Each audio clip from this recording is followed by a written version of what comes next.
A Dios le ha placido las naciones, que existan las naciones, que existan la mistura de culturas. Todo el Apocalipsis narra el momento en que todas las culturas, todas las tribus, lenguas, naciones van a comparecer ante Él, reconociendo finalmente que Él es el Curión, el Curios, el Señor de toda la creación. Y dice allí que toda rodilla se va a doblar. Es un bonito tiempo para también preparar nuestros corazones, nuestro intelecto, nuestra inteligencia, para poder comprender su palabra también. Sé que esto no solamente es el uso de nuestras facultades, de nuestro intelecto, de nuestra mente, sino que a su vez también Dios nos permite discernir esto de manera espiritual. Gracias al Señor por este tiempo. Hoy vamos a culminar esta enseñanza que hemos iniciado el domingo pasado. Esta enseñanza que tiene que ver, está basada en 1 Corintios capítulo 10, versículo del 1 al 14. Vamos a darle lectura el día de hoy.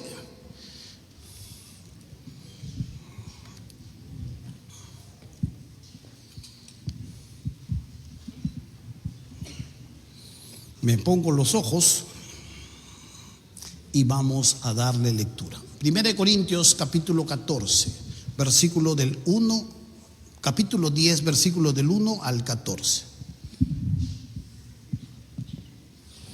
¿Listo? ¿Llegamos? Muy bien. Dice así la palabra del Señor. Porque no quiero, hermanos, que ignoréis que nuestros padres todos estuvieron bajo la nube y todos pasaron el mar.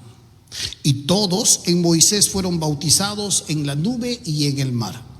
Y todos comieron el mismo alimento espiritual y todos, note cómo remarca aquí las escrituras, todos. Y todos bebieron la misma bebida espiritual porque bebían de la roca espiritual que los seguía, y la roca era Cristo. Pero de los más de ellos no se agradó Dios, por lo cual quedaron postrados en el desierto. Mas estas cosas sucedieron como ejemplos para nosotros, para que no codiciemos cosas malas como ellos codiciaron, ni seáis idólatras como algunos de ellos, según está escrito: se sentó el pueblo a comer y a beber y se levantó a jugar.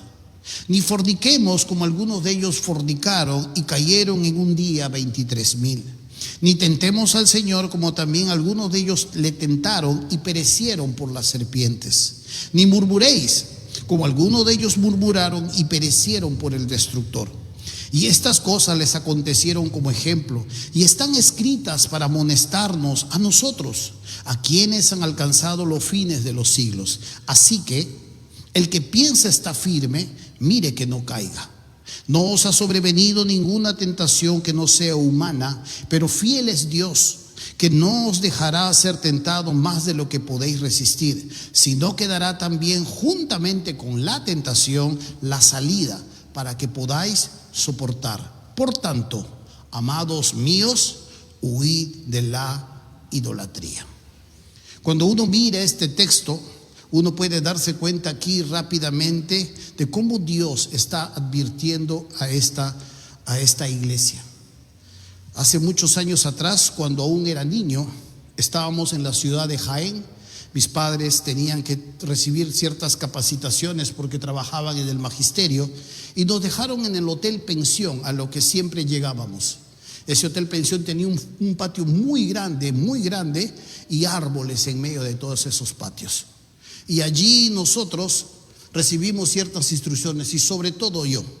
Mi papá me dijo: miras a los chicos y una de las cosas te voy a decir, no subas a ese árbol. Era un árbol que me señaló: y no toques esos gusanos. Me dio esa advertencia. La advertencia entró por acá y salió por acá. Apenas se hubo ido mi padre, lo primero que hice fue subir a ese árbol donde me dijeron: no subas a ese árbol, y extendí mi mano para agarrar unos gusanos blancos, bonitos, tenían unos colores hermosos, pero eran grandes, y simplemente lo toqué. No sucedió nada, pero de pronto empezó a darme un dolor muy fuerte. Era niño y empecé a llorar. Bajé del árbol, busqué a la chica que nos cuidaba, y la chica me dijo: ¿qué pasa? Yo lloraba y ya me dolía mucho más la mano, y de pronto, ¿qué has agarrado? ¿Dónde es él? Y me llevó a ponerme cosas. Yo la llevé finalmente a ese árbol. Muéstrame, me dijo. Le llevé al árbol y le señalé. Me dijo, has agarrado una bayuca, me dijo.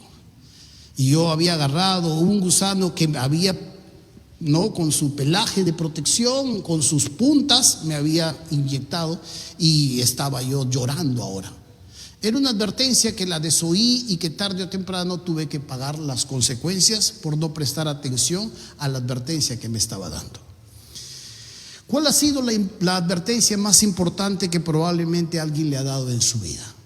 ¿Usted alguna vez ha recibido alguna advertencia?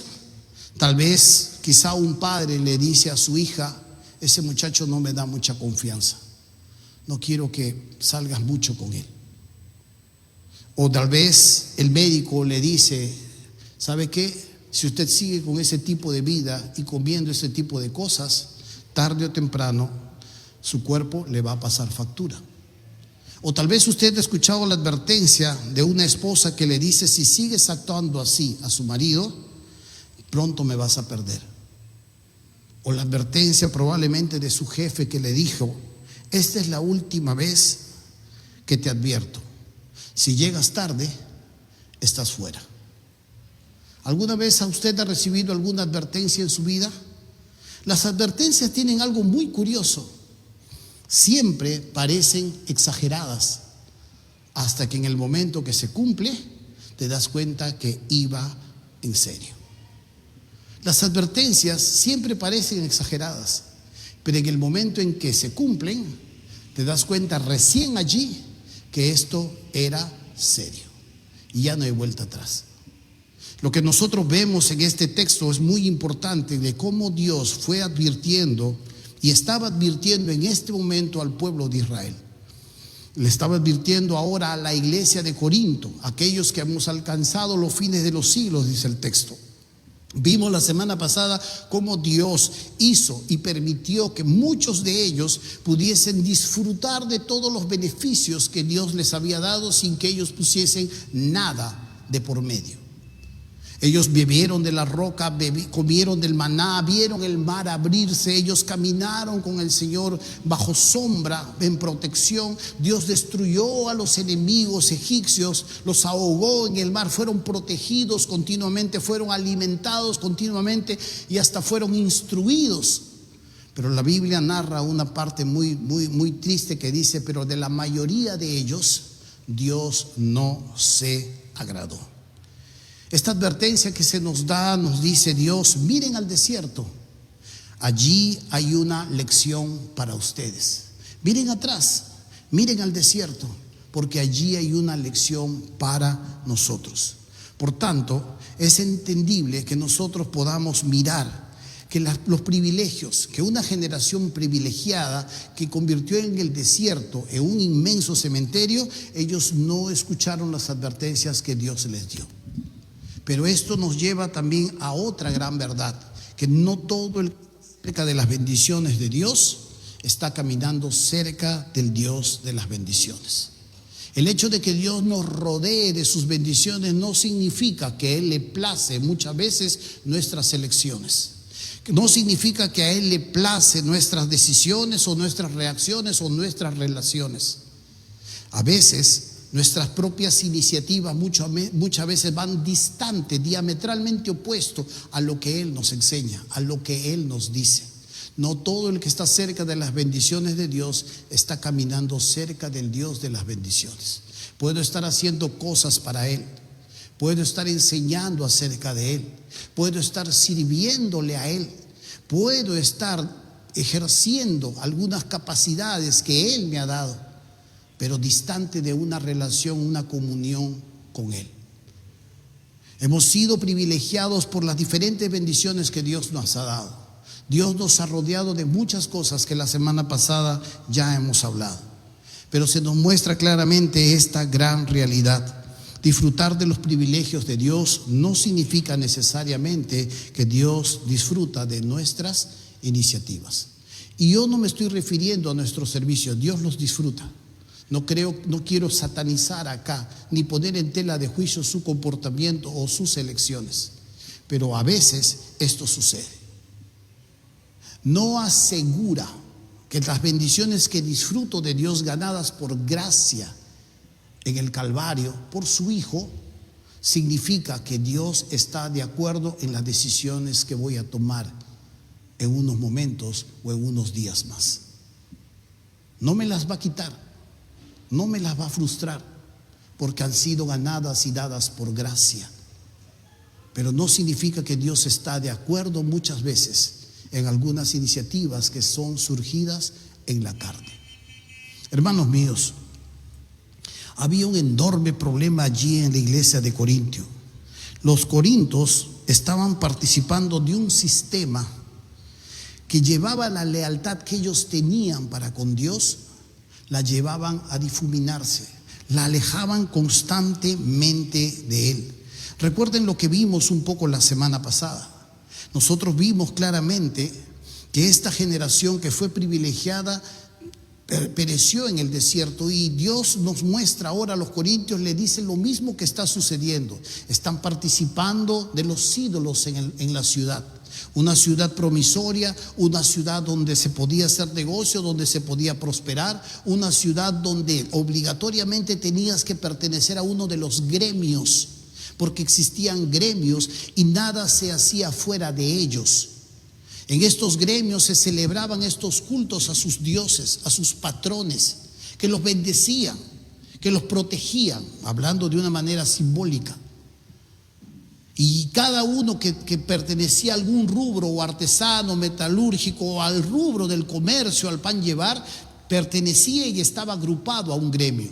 Era difícil para los ciudadanos corintios que iban a la iglesia deshacerse de las reuniones a las que tenían que incurrir.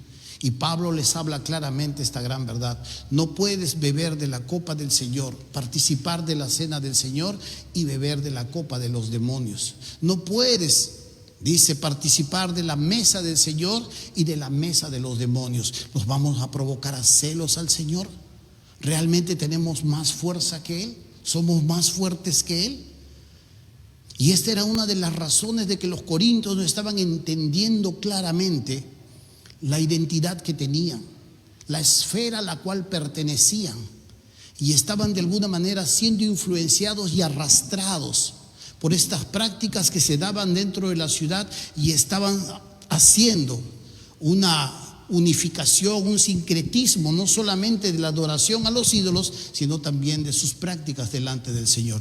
Esta era una de las razones que en el capítulo 11 Pablo va a decir: al no entender y celebrar la cena del Señor de manera indigna, esta es la razón por la que algunos están enfermos, dice, algunos están debilitados y otros ya han muerto. Dios estaba visitando a esta iglesia y estaba ejerciendo la disciplina necesaria a aquellos que ya se habían extralimitado en su propio desenvolvimiento. Cuán importante es que entendamos por eso esto. La primera parte terminó contemplando el fracaso del hombre, y en esta segunda parte vamos a ver el propósito que Dios tiene. ¿Cómo evitamos terminar igual? Si esto fue una muestra que se nos da hacia atrás, a mirar al desierto, de sacar lecciones, y esto se nos muestra en la iglesia de Corinto, ¿cómo nosotros, que siglos después aún todavía pertenecemos al reino del Señor, a la iglesia del Señor, no culminemos de la misma manera? Hay tres verdades de la fidelidad de Dios. Esta fidelidad nos va a llevar a ver las advertencias que Dios tiene para con nosotros, nos va a llevar a ver también todo lo que Dios quiere hacer para con nuestras vidas. La primera tiene que ver con la advertencia que Dios tiene a su iglesia. Dios y su fidelidad dejan una advertencia muy clara a la iglesia. En el versículo 11 y en el versículo 12 dice claramente esto: y estas cosas les acontecieron como ejemplo, y están escritas para amonestarnos a nosotros, a quienes han alcanzado los fines de los siglos. Estas cosas les acontecieron como ejemplo y están escritas para amonestarnos a nosotros. La palabra amonestarnos allí es muy importante y muy interesante de poder remarcarla un poco. La palabra amonestar es noutesia en el idioma griego. Y la palabra noutesia tiene que ver con criterios apropiados. Es como si Dios nos dijese: mira, les dejo un ejemplo. Y estos ejemplos que les estoy dejando de Israel en el desierto nos sirven para que podamos sacar criterios apropiados en cuanto a nuestra vida, en cuanto a nuestro propio corazón. Los corintios se habían envanecido al tener todos los dones y al poseer el conocimiento adecuado, y el envanecimiento los había llevado a pensar que la libertad que tenían en Cristo les permitía carta libre para sus acciones, sus elecciones y su propio desenvolvimiento dentro de la ciudad. Error grave. Es un mal entendimiento de la gracia de Dios, un mal entendimiento de la libertad que tenemos en Jesucristo. Pablo les dice claramente que esto no están escritas para generarnos el ejercicio de nuestra mente, de nuestro corazón, de sacar ejemplos claros en cuanto a lo que puede llegar a suceder. Por tanto, dice, versículo 12, así que el que piensa estar firme, mire que no caiga. 12 nos dice: a todos aquellos que están firmes, aquellos que están fuertes en su corazón, aquellos que han decidido permanecer. No, aquel que supone que está firme, mire que no caiga. Si piensas que tú estás firme, mire que no caiga. El verdadero peligro aquí no tiene que ver con la fortaleza. El verdadero peligro es la ilusión de que uno es fuerte. La ilusión que puede decir: a mí nunca me va a pasar.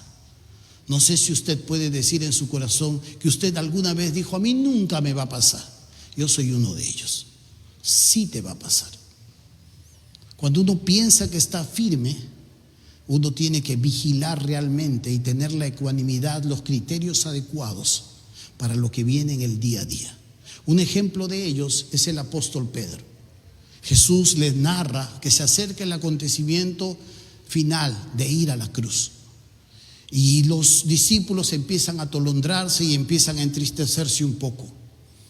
Y en medio de esto, Jesús les dice acerca de lo que va a acontecer, y Pedro, que pensaba que estaba firme, le dice al Señor: aunque todos de estos se escandalicen de ti, yo no me escandalizaré de ti. Y inclusive le dice, yo contigo me voy a la muerte, le dice. En su entendimiento de su carácter, tal vez calculando sus fuerzas, tal vez calculando su ímpetu, tal vez calculando la iniciativa que él tenía, tal vez calculando la fortaleza que él tenía como pescador, él dice: esto no me va a pasar a mí. Esto no va a suceder nunca, jamás conmigo. Y Jesús le dice: Pedro, te digo que Satanás los ha pedido para zarandearlos como trigo. Pedro, te digo que no va a cantar el gallo 3 veces antes de que tú me niegues. Pedro va a terminar comprobando mucho tiempo después que esto era una enorme realidad, que sus cálculos, que su ímpetu, que su confianza en sí mismo no eran nada cuando fuimos probados. Lloró amargamente, y no solo lloró amargamente, sino maldijo al Señor, al que seguía, al que protegía, al que continuamente era capaz, en su firmeza hipotética, dar su vida por él. Bastó solamente con que lo señalaran o con que lo relacionaran, y rápidamente se había hecho trizas la firmeza que él suponía tener. Es importante entender por eso que el verdadero peligro no es la fortaleza. El verdadero peligro es la ilusión de que somos fuertes, de pensar que a nosotros nunca nos va a pasar. La segunda verdad que quiero que vea conmigo es que Dios y su fidelidad son nuestra verdadera seguridad. No es tu fortaleza. Tu fortaleza, la firmeza de tu corazón, tiene que ser constantemente vigilada, tiene que ser constantemente evaluada, tiene que ceñirse a criterios adecuados, criterios que dan la vida, criterios que adquirimos de la vida, pero que se permean finalmente con la palabra del Señor. Y es importante entender que Dios y su fidelidad son nuestra verdadera seguridad. Versículo 13 en la primera parte dice: no os ha sobrevenido ninguna tentación que no sea humana. La tentación siempre nos hace sentir únicos. La palabra tentación aquí tiene una doble connotación. La palabra tentación es la palabra peirasmos. Puede ser una prueba que viene de Dios o puede ser una tentación que viene del diablo. Es la misma palabra, es la misma palabra. Pero las dos situaciones, sea la que fuere, la prueba que viene de Dios o la tentación que viene del diablo, prueban nuestro corazón. Prueban nuestro corazón, prueban nuestras convicciones, prueban nuestra firmeza. Y dice aquí: no os ha sobrevenido ninguna tentación que no sea humana. Y es cierto, a veces cuando viene la tentación, piensa uno que nadie me entiende lo que estoy viviendo. Seguro que nadie pasa por esto.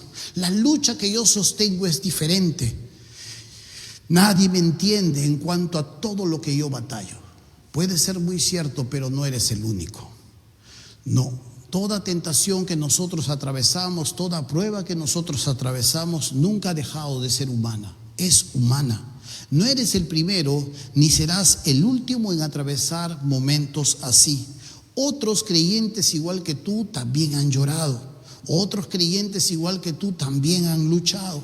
Otros creyentes igual que tú también han sido expuestos. Otros creyentes igual que tú han sentido miedo, han sentido zozobra, han sentido cierta incertidumbre en sus vidas. Todos nosotros atravesamos la misma situación y no son desconocidas para el Señor. El Señor fue probado en todo, dice las Escrituras, y se nos invita por tanto a acercarnos confiadamente a ese trono de gracia, a encontrar el oportuno socorro para ese momento. No es algo ajeno que Dios desconozca, que sea abstracto, que sea subjetivo, sino es algo que cuando Él fue encarnado lo vivió, lo pasó, lo atravesó, lo sintió, pero no cayó. Y entendamos esta gran verdad: no son desconocidas para Él, pues también Él las conoce, sabe exactamente cómo sostenernos. Por eso en la segunda parte de este versículo 13 dice: pero fiel es Dios, que no os dejará ser tentado más de lo que podáis resistir. Este es uno de los versículos mal citados y muchas veces lo he escuchado de muchas maneras. No significa que Dios nunca permitirá que yo tenga un problema demasiado grande, que Dios no me dejará ser tentado más de lo que pueda resistir. No significa que Dios no me va a dar una prueba donde yo no pueda llorar, donde yo no tenga que zozobrar. Dios permitirá ciertas pruebas en nuestras vidas, pero lo que este versículo significa es que Dios nunca va a permitir una situación donde la única opción que tú tengas es pecar. Siempre nos muestra allí: habrá una salida. Siempre habrá una salida. Dios no te permitirá situaciones en las que única opción que tú tengas es entregarte al vicio, entregarte al placer, entregarte a la dejadez, a la flacidez moral, sino al contrario. Siempre te entregará una puerta, una salida para que puedas huir. Es importante entender por eso. En el próximo punto vamos a reunir un poco más lo que pasó, por ejemplo, con José. José allí en Egipto, en casa de Potifar, con mujer de Potifar. Se nos muestra, por tanto, en este versículo que Dios va a permitirnos atravesar momentos difíciles, pero que a su vez también no nos va a dejar ser tentados más de lo que podamos resistir, sino que dará también juntamente con la tentación. Note esta palabra: juntamente. Note esta palabra, por favor. No dice después de la tentación, sino en el mismo momento en que tú estás siendo tentado, en el mismo momento en que tú estás siendo probado, a tu costado también ha venido el paquete de la salida. Esta palabra es salida para que podamos soportar. La palabra ekbasis. Esta palabra ekbasis está escrita allí en el idioma griego, describe una vía de escape, nos describe una puerta que está abierta o una salida donde yo pueda finalmente huir de ese lugar. Pablo no dice que después de la tentación vendrá la salida, sino que juntamente con esa tentación estará la salida. No llegará tarde. Tarde o temprano llega en el mismo momento, en el mismo tiempo en que uno es probado. O sea, cuando Satanás presenta la tentación, Dios también ya preparó el camino de obediencia. Cuando llega la prueba, la gracia del Señor también ya está orquestando el momento de tu escape. A veces, cuando uno es joven, cuando va a los estudios o cuando va a la universidad, puede pensar que nuestros amigos se burlan de nuestra fe. Y puede suceder que uno es tentado a esconderse, tentado a callar, o tentado muchas veces a enfrentarse de otra manera. Dios prepara una salida. A veces puede ser un compañero, a veces puede ser una persona hasta que no es creyente. Ya, respeto, silencio. Y puede ser ni siquiera un cristiano, puede ser un no creyente, y Dios lo usa como instrumento para que tú finalmente no te escondas, no zozobres. O a veces al padre de familia que puede llegar cansado del trabajo y que su esposa, que también está cansada del hogar con todas las cosas, viene y lo aborda con los problemas, con los pagos que hay que hacer, y él, ¡buah!, la tentación de reventar en ese momento. Está por decirle a ella algunas cosas y ya va a empezar a reventar. ¡Ay! Y Dios puede mostrarle una salida. Un perro que se orina de repente en la sala distrae la situación y el otro finalmente puede calmarse y no salir. Pueden suceder cosas así. Podríamos hablar de muchas cosas más. Podríamos hablar de la madre, podríamos hablar del negociante, podríamos hablar del trabajador, podríamos hablar del pastor, podríamos hablar de muchas maneras. La idea es que si no vemos esa salida, aún nuestros ojos espirituales no están siendo ejercitados. Pida a Dios discernimiento para poder verle, para poder relacionar, que juntamente con la prueba o con la tentación, Dios está abriéndonos una puerta, un canal por donde poder escapar de ello. Es importante esta palabra ekbasis. La palabra ekbasis habla de una muralla en las montañas y una pequeña trocha a la cual el abismo y las montañas no me dejan ir hacia ningún lugar. En una situación, en un problema, y de pronto avisorar en medio de la montaña una pequeña rendija donde puedo yo escapar. Una de las mejores gráficas de esto es la película 300, donde en medio de esa abertura ellos podían batallar y defenderse entre el abismo y entre las montañas. Se nos muestra que Dios así prepara una ekbasis, una salida sobre la cual nosotros podamos pretender no enfrentarnos, sino retirarnos. No se nos llama a resistir, no se nos llama a pelear, se nos llama a huir.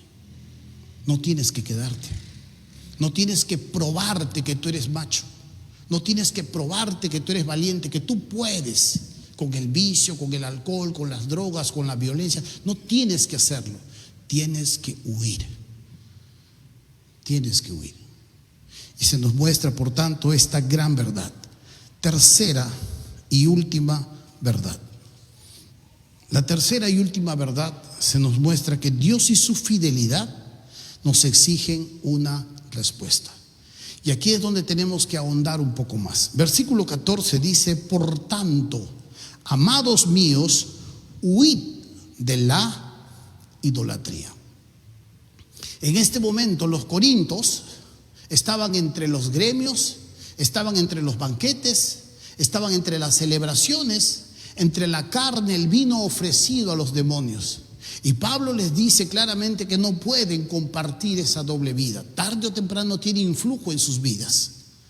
Tú no puedes pretender salir al mundo con la palabra de Dios, escuchar filosofías, escuchar lo que dice el último influencer, escuchar lo que dice el jugador de fútbol tal en cuanto a su connotación y su perspectiva de la vida, y juntarlo con lo que dice Dios y pensar que esto no te va a influir, pensar que esto no te va a manchar. Lo que dicen los últimos cantantes, sean coreanos, sean gringos, sean lo que sean, lo que opinaron, lo que escribieron, lo que postearon, y tú lo tomas de la misma medida de lo que Dios dice en su palabra, no puedes pensar que eso no te va a afectar. Lo va a deformar, lo va a contaminar. La palabra de Dios es palabra de Dios por sobre todas las cosas. Y la palabra de los hombres es palabra mortal, finita, limitada, concretamente limitada a un tiempo. Puede rimar bonito, puede mostrar cosas hermosas. Me encanta personalmente la filosofía oriental. Me encanta leer mucho del confucianismo, me encanta. Pero hay cosas que van directamente contra lo que Dios dice. Hay cosas que yo no las puedo poner en el nivel de lo que Dios dice. Puedo adquirir una destreza, puedo adquirir un conocimiento, puedo adquirir un consejo en cuanto a algo, pero nunca puede reemplazar lo que Dios dice.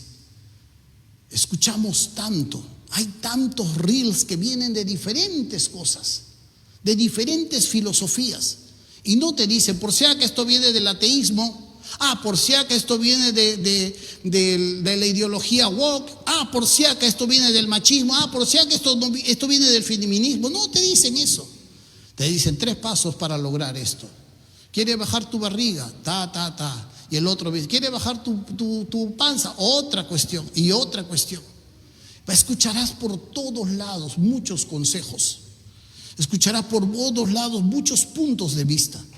Y si tú mezclas o si tú tambaleas con la palabra de Dios en tu corazón, no pienses que no te va a afectar. No pueden estar al mismo nivel. No pueden estar al mismo nivel. Cada cual debe ocupar el lugar que debe ocupar. También no te digo que lo llames y satanices todo. Esto es basura, esto no sirve, y solamente pienses de manera teológica. Estoy hablando de generar las noticias, los criterios adecuados para ir por la vida donde de la idolatría no solamente está por todos lados, sino que dentro de nuestro propio corazón hay un altar. Un altar que se levanta, un altar que pide que uno finalmente se rinda, que uno priorice. Y yo no sé qué tipo de Dios puede tener en su corazón, pero siempre va a exigir que usted le rinda la obediencia necesaria y le preste las adecuadas atenciones. En esta tercera y última verdad, Dios y su fidelidad nos exigen una respuesta. Por tanto, amados míos, huid de la idolatría. Aquí no se nos llama sopesarlo. Calculen, ya saben, miren Israel en el desierto, miren lo que está pasando con los corintios. Oye, imagino que han sacado algún criterio, ¿no? Imagino que han sopesado los acontecimientos. Muy bien, decídanlo. De repente en la familia, voten democráticamente qué es lo que van a hacer. Esta enseñanza termina con una orden: huir. Y es importante entender esto porque es una palabra muy interesante. Esa palabra es muy interesante porque en los diferentes léxicos, diccionarios que he estado investigando esta palabra, peugo, en el idioma griego es peugo, se nos muestra claramente que es un escape de un peligro que uno huye. El más adecuado, el que yo he tratado de rescatar en este día, es de Valls y Schneider. Yo imagino que estoy hablando así, ¿está bien? No sé si es alemán, no sé, yo solo sé hablar inglés y suizo. Pero Valls y Schneider, no sé si es alemán o no, pero ellos dicen, es un compendio católico muy bueno, muy profundo. Dicen: peugo es abandonar inmediatamente un lugar donde permanecer allí significaría exponerse al peligro. Si nosotros hacemos una mayor connotación, esto es, peugo es escapar, huir. Matthew Henry dice, es como entender que atrás hay una serpiente venenosa. Correr no es trotar, es huir. No hay ninguna opción. porque quedarse significa morir. Esta es la ilustración que nosotros vemos en el Antiguo Testamento. José, hombre de confianza de este hombre del Estado en el país de Egipto, es tomado como un hombre de confianza para que administre sus bienes. Y ahí está su mujer. Esta mujer lo ve, lo codicia, y en algún momento dentro de su desarrollo, de su trabajo en la casa, ella se encuentra ya con él, cerrada la puerta, se le abalanza. Ella quiere que él tenga relaciones sexuales con él. Y él sabe exactamente qué tiene que hacer. Acaba de decir, yo no voy a pecar contra Dios, no voy a ser desleal a mi jefe. Él sabe lo que tiene que hacer y él va a ver la salida. Y la salida está en forma de puerta. Y sale huyendo, pero pierde algo en el camino. Y es importante entender esto, cómo él pierde el manto. Pierde el manto. La Biblia no lo deja así por casualidad. Porque a veces nosotros queremos buscar la salida donde sea más salomónica. No perder el manto, pero tampoco perder el testimonio. No perder la oportunidad, pero tampoco perder la pureza. José sale huyendo de tal forma que se expone, corre, pierde el manto, pero no llega a perder el carácter. Y es importante porque la Septuaginta, porque esta es una palabra en hebreo, la Septuaginta rescata esta historia y la palabra que pone la Septuaginta es peugo. Y hay algo más con esta palabra peugo. La palabra también nos muestra claramente el tiempo verbal, peugete. ¿Y sabe qué significa? Es un presente imperativo. La mejor traducción no sería huid de la idolatría. La mejor traducción sería manténganse huyendo de la idolatría o vivan huyendo de la idolatría. Es un continuo huir. La vida del Hijo de Dios es una continua huida. No es que hoy día la libré, ya está, se acabó. Es una continua huida. Manténganse huyendo, vivan huyendo de aquello que va finalmente a capturar tu corazón. Por eso es que piensa que está firme, mire finalmente que no caiga. El creyente permanece firme en Cristo precisamente porque huye del pecado. Y quiero culminar finalmente con esta anatomía de la seguridad que tenemos en el Señor. Cuando miramos en la columna hacia el pasado, Dios nos llama a mirar atrás. Dios nos llama a mirar el desierto, el enorme cementerio que se había hecho para gente bien intencionada, para gente que estaba feliz y que en algún momento celebraba a Dios, que disfrutó de todas las bendiciones de Dios, pero de las cuales Dios finalmente no se agradó. Y quedaron allí, en este enorme desierto que era el cementerio para ellos. Nos dice Dios, miren este ejemplo.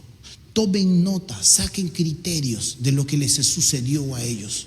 Cuando nosotros miramos el presente, nosotros vemos en el versículo 13 que podemos mirar hacia Él, mirar hacia arriba, que podemos huir, pero a sus brazos. Porque su fidelidad continuamente nos va a mostrar no solamente la situación en la que estamos, sino también la salida va a venir a nuestras vidas. Y cuando vemos en la columna del futuro, Dios nos muestra que continuamente la actitud que tenemos que tener es de huida. Por tanto, el creyente que quiere permanecer firme en el Señor, precisamente tiene que no solo sacar criterios, no solo acudir a su Dios en busca de refugio, en busca de salida, en busca de misericordia, en busca de fortaleza, sino que en su vida cotidiana, en el día a día, sea hoy, sea mañana, sea pasado, sea el próximo año, tiene que continuamente huir. Huir de aquello que va a robar su corazón, de aquello que amenaza labrar un altar dentro de su propio ser, que amenaza su lealtad con Dios, que amenaza su permanencia en una relación más poderosa con su Señor. Hermanos míos, es un tiempo, por tanto, de poder mirar claramente todo lo que Dios ha ido haciendo en nuestras vidas. ¿Cuál es ese ídolo? ¿Qué es lo que ocupa tus pensamientos? ¿Qué es lo que gobierna tus decisiones? ¿Qué es lo que determina tu estado de ánimo? ¿Qué pasaría si lo perdieras? ¿Sentirías que la vida no vale nada? ¿Qué es? ¿Tus hijos? ¿Tu estatus social? ¿Tu negocio? ¿Tu salud? ¿Tu cuerpo esbelto? ¿Qué es? ¿Tu dinero? ¿Qué es aquello que te roba? ¿Qué es? No voy a hablar vulgarmente de otros pecados grotescos. Voy a hablar de aquellas cosas imperceptibles que están en el corazón. ¿Cuál es ese ídolo? ¿Poder? ¿Quieres tener poder? ¿Quieres tener control? ¿Qué es? ¿Que hablen bien de ti? ¿Fama? ¿Vanidad? ¿Seguridad económica? ¿Qué es? Necesitamos identificar aquellas cosas que amenazan con levantar en lo profundo de nuestro ser un altar que nos va a contaminar. El mundo nos vende muchos altares y quiere hacer una actualización en tu corazón, quiere meter en tu corazón una actualización, un nuevo ídolo, para que finalmente dejes de mirar al Señor. Por tanto, no confíes en los años que llevas congregándote. No confíes en el ministerio que desempeñas. No confíes en el conocimiento bíblico que has ido acumulando. No confíes en las experiencias espirituales que sin lugar a duda lo has tenido con el Señor. Confía en Dios y su palabra. Porque todo lo que tú puedes haber tenido, todo lo que puedes haber labrado, son victorias que han pasado. Y no puedes vivir de victorias pasadas. El día a día nos trae nuestro propio desafío. Jesús nos dice que cada día nos trae el mal. Cada día trae su propio mal, su propio desafío, su propia estrategia para salir corriendo a sus brazos, para huir de aquellas cosas que amenazan nuestra lealtad. Hermanos míos, es un buen tiempo, por tanto, de renovar nuestras fuerzas en el Señor, porque todos nosotros estamos envueltos en debilidad, todos nosotros estamos envueltos en carne, y muchas veces nuestras mejores intenciones están bañadas por egoísmo o están bañadas de actitudes o de intenciones o de motivaciones en las cuales Dios muchas veces riñe contra ello. Que nos permita de reflexión, que nos permita a su vez de vigilancia, que nos permita a su vez también sacar los criterios adecuados. ¿Por qué camino ya no ir? ¿Con quién ya no me debo juntar? ¿De quién yo ya no debo frecuentar? ¿De qué actitud ya no debo cosechar? ¿De qué cosas en mi vida realmente yo debo tomar? Y esto es Cristo. Su palabra, su persona están dispuestas allí para socorrernos, para alentarnos. Y podemos decir confiadamente que Él nunca nos dejará. Amén. Que Dios nos permita la sabiduría para anexarlo a nuestra vida, para anexarlo a nuestro día a día y poder vivir lo que Dios nos enseña en un día específico como este. Vamos a orar.